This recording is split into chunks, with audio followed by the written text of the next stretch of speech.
کہ ایسے کام کرتے ہیں، اور کہتے ہیں کہ دوزخ کی آگ ہمیں چند روز کے سوا چھو ہی نہیں سکے گی۔ ان سے پوچھو، کیا تم نے اللہ سے اقرار لے رکھا ہے کہ اللہ اپنے اقرار کے خلاف نہیں کرے گا؟ یا تم اللہ کے بارے میں ایسی باتیں کہتے ہو جن کا تمہیں مطلق علم نہیں؟ ہاں، کیوں نہیں؟ جو برے کام کرے اور اس کے گناہ ہر طرف سے اس کو گھیر لیں تو ایسے لوگ دوزخ میں جانے والے ہیں، اور وہ ہمیشہ اس میں جلتے رہیں گے، اور جو ایمان لائیں اور نیک کام کریں وہ جنت کے مالک ہوں گے اور ہمیشہ اس میں عیش کرتے رہیں گے۔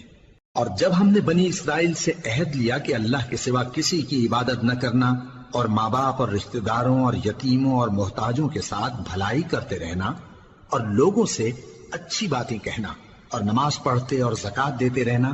تو چند آدمیوں کے سوا تم سب اس عہد سے منہ پھیر کر پلٹ گئے۔ اور جب ہم نے تم سے عہد لیا کہ آپس میں کچھ تو خون نہ کرنا اور اپنوں کو ان کے وطن سے نہ نکالنا، تو تم نے اقرار کر لیا اور تم اس بات کو مانتے بھی ہو۔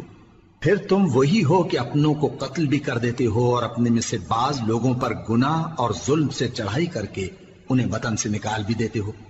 اور اگر وہ تمہارے پاس قید ہو کر آئیں تو بدلہ دے کر ان کو چھڑا بھی لیتے ہو، حالانکہ ان کا نکال دینا ہی تم پر حرام تھا۔ یہ کیا بات ہے کہ تم کتاب اللہ کے بعض احکام کو تو مانتے ہو اور بعض سے انکار کیے دیتے ہو؟ تو جو تم میں سے ایسی حرکت کریں ان کی سزا اس کے سوا اور کیا ہو سکتی ہے کہ دنیا کی زندگی میں تو رسوائی ہو اور قیامت کے دن سخت سے سخت عذاب میں ڈال دیے جائیں۔ اور جو کام تم کرتے ہو اللہ ان سے غافل نہیں۔ یہ وہ لوگ ہیں جنہوں نے آخرت کے بدلے دنیا کی زندگی خریدی، سو نہ تو ان سے عذاب ہی ہلکا کیا جائے گا اور نہ ان کو اور طرح کی مدد ملے گی۔ اور ہم نے موسیٰ کو کتاب عنایت کی اور ان کے پیچھے یکے بعد دیگرے پیغمبر بھیجتے رہے، اور عیسیٰ ابن مریم کو کھلے نشانات بخشے اور روح القدس یعنی جبرائیل سے ان کو مدد دی۔ تو کیا ایسا ہے کہ جب کوئی پیغمبر تمہارے پاس ایسی باتیں لے کر آئے جن کو تمہارا جی نہیں چاہتا تھا تو تم سرکش ہو جاتے رہے، اور ایک گروہ انبیاء کو تو جھٹلاتے رہے اور ایک گروہ کو قتل کرتے رہے، اور کہتے ہیں ہمارے دلوں پر پردے ہیں؟ نہیں، بلکہ اللہ نے ان کے کفر کے سبب ان پر لعنت کر رکھی ہے، بس یہ تھوڑے ہی پر ایمان لاتے ہیں۔ اور جب اللہ کے ہاں سے ان کے پاس کتاب آئی جو ان کی آسمانی کتاب کی بھی تصدیق کرتی ہے، اور وہ پہلے ہمیشہ کافروں پر فتح مانگا کرتے تھے، پھر جس چیز کو وہ خوب پہچانتے تھے جب ان کے پاس آ پہنچی تو اس سے منکر ہو گئے، بس کافروں پر اللہ کی لعنت۔ جس چیز کے بدلے انہوں نے اپنے تئیں بیچ ڈالا وہ بہت بری ہے، یعنی اس جلن سے کہ اللہ اپنے بندوں میں سے جس پر چاہتا ہے اپنی مہربانی سے نازل فرماتا ہے۔ اللہ کی نازل کی ہوئی کتاب سے کفر کرنے لگے تو وہ اس کے غضب بالائے غضب میں مبتلا ہو گئے، اور کافروں کے لیے ذلیل کرنے والا عذاب ہے۔ اور جب ان سے کہا جاتا ہے کہ جو کتاب اللہ نے اب نازل فرمائی ہے اس کو مانو، تو کہتے ہیں کہ جو کتاب ہم پر پہلے نازل ہو چکی ہے ہم تو اسی کو مانتے ہیں، یعنی یہ اس کے سوا اور کتاب کو نہیں مانتے، حالانکہ وہ سراسر سچی ہے، اور جو ان کی آسمانی کتاب ہے اس کی بھی تصدیق کرتی ہے۔ ان سے کہہ دو کہ اگر تم صاحب ایمان ہوتے تو اللہ کے پیغمبروں کو پہلے ہی کیوں قتل کیا کرتے تھے؟ اور موسیٰ تمہارے پاس کھلے ہوئے معجزات لے کر آئے، پھر تم ان کے کوہ طور پر جانے کے بعد بچڑے کو معبود بنا بیٹھے، اور تم اپنے ہی حق میں ظلم کرتے تھے۔ اور جب ہم نے تم لوگوں سے پختہ عہد لیا اور کوہ طور کو تم پر اٹھا کھڑا کیا اور حکم دیا کہ جو کتاب ہم نے تم کو دی ہے اس کو زور سے پکڑو اور جو تمہیں حکم ہوتا ہے اس کو سنو، تو وہ جو تمہارے بڑے تھے کہنے لگے کہ ہم نے سن تو لیا لیکن مانتے نہیں، اور ان کے کفر کے سبب بچڑا گویا ان کے دلوں میں رچ گیا تھا۔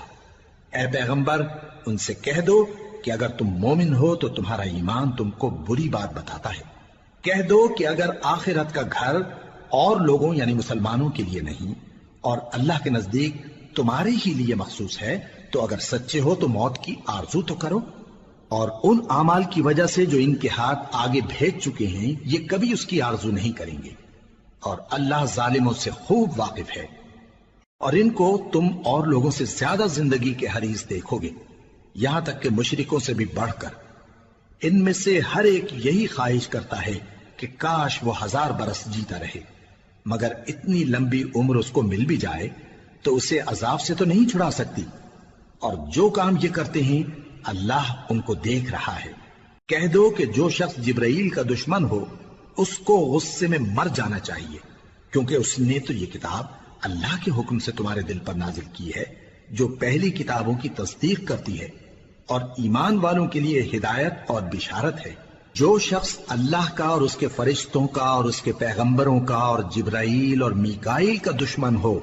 تو ایسے کافروں کا اللہ دشمن ہے۔ اور ہم نے تمہارے پاس سلجھی ہوئی آیتیں ارسال فرمائی ہیں، اور ان سے انکار وہی کرتے ہیں جو بد کردار ہیں۔ ان لوگوں نے جب جب اللہ سے کوئی عہد کیا تو ان میں سے ایک فریق نے اس کو کسی چیز کی طرح پھینک دیا۔ حقیقت یہ ہے کہ ان میں اکثر بے ایمان ہیں، اور جب ان کے پاس اللہ کی طرف سے پیغمبر آخر الزماں صلی اللہ علیہ وآلہ وسلم آئے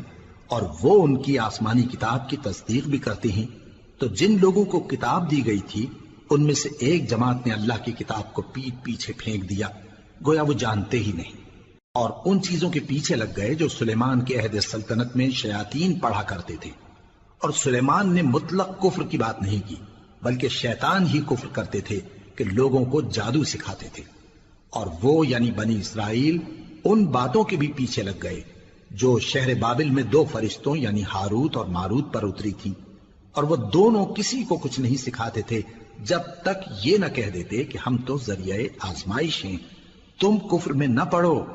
غرض لوگ ان سے وہ چیز سیکھتے جس سے میاں بیوی میں جدائی ڈال دیں، اور اللہ کے حکم کے سوا وہ اس چیز سے کسی کا کچھ بھی نہیں بگاڑ سکتے تھے، اور کچھ ایسے منتر سیکھتے جو ان کو نقصان ہی پہنچاتے اور فائدہ کچھ نہ دیتے، اور وہ جانتے تھے کہ جو شخص ایسی چیزوں یعنی سحر اور منتر وغیرہ کا خریدار ہوگا اس کا آخرت میں کچھ حصہ نہیں، اور جس چیز کے عوض انہوں نے اپنی جانوں کو بیچ ڈالا وہ بری تھی، کیا اچھا ہوتا جو وہ اس بات کو جانتے۔ اور اگر وہ ایمان لاتے اور پرہیزگاری کرتے تو اللہ کے ہاں سے بہت اچھا صلہ ملتا، کیا اچھا ہوتا جو وہ اس سے واقف ہوتے۔ اے اہل ایمان، گفتگو کے وقت پیغمبر صلی اللہ علیہ وآلہ وسلم سے راعنا نہ کہا کرو، انظرنا کہا کرو، اور خوب سن رکھو، اور کافروں کے لیے دکھ دینے والا عذاب ہے۔ جو لوگ کافر ہیں، اہل کتاب یا مشرک، وہ اس بات کو پسند نہیں کرتے کہ تم لوگوں پر تمہارے پروردگار کی طرف سے خیر و برکت نازل ہو، اور اللہ تو جس کو چاہتا ہے اپنی رحمت کے ساتھ خاص کر لیتا ہے، اور اللہ بڑے فضل کا مالک ہے۔